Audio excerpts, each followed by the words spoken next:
Hey everyone, welcome back. Today we're diving into something super cool and colorful.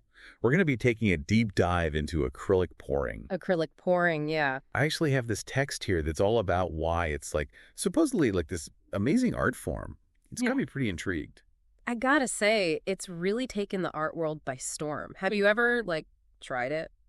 Or thought about trying it? I haven't, but it looks so mesmerizing, those videos online. The way those colors just kind of flow and blend into each other. Yeah, it does have this, almost hypnotic quality to it, right? And you wouldn't believe how accessible it is. You don't need fancy art supplies or years of training. Yeah, that's what I keep hearing. Anyone can kind of just pick up some paint and give it a go. Exactly. It's all about experimentation and just letting go of control a little bit, which is, I think, a big part of its appeal. So, what kind of supplies are we actually talking about here? What do you absolutely need to get started? Okay, so the basics are pretty simple, right? You've got your acrylic paints, obviously, and then a pouring medium. Pouring medium, huh? What's that exactly? It's basically it's a liquid that you mix with the paint to thin it out and help it flow better. Creates those really cool, cells and patterns. Oh, okay, like those cells? I've seen those. They look so intricate and kind of otherworldly. Yeah. And then you'll need a canvas, of course. You can use a traditional canvas or a canvas board or even a wood panel. Oh, so it's pretty versatile like that. Very much so. And, oh, don't forget silicone oil. That's kind of the secret weapon for creating those really defined cells. Silicone oil, interesting. So you just add a few drops of that to the paint mixture. Exactly. You just drop it in and watch it work its magic. And then, of course, you've got your gloves and maybe some plastic sheeting to protect your work surface. Okay, so once you've gathered all your supplies, what's the next step? How do you actually go about creating a pour painting? There are tons of different techniques. You've got your dirty pour, your flip cup, your swipe. Each one produces a different effect. Whoa, hold on. Can we break down a few of those? What's a dirty pour, for instance? Sure. A dirty pour is basically where you layer all your different paint colors in one cup, and then you pour it all onto the canvas at once. Oh, wow. Okay.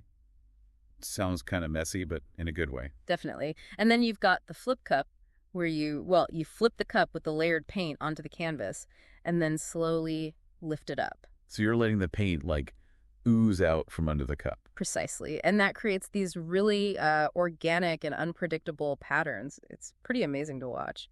So with all these techniques, it seems like there's a lot of room for happy accidents, Would you say that's a fair assessment? Definitely. And embracing those accidents is a huge part of the acrylic pouring experience. It's all about going with the flow and seeing what emerges. It sounds super therapeutic, actually.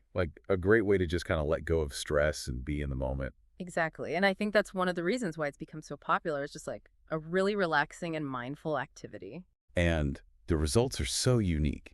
I mean, no two pour paintings are ever going to be exactly alike. Nope.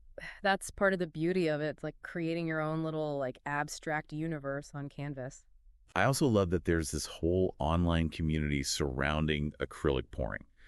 Tons of people sharing their tips and techniques and just generally geeking out about it.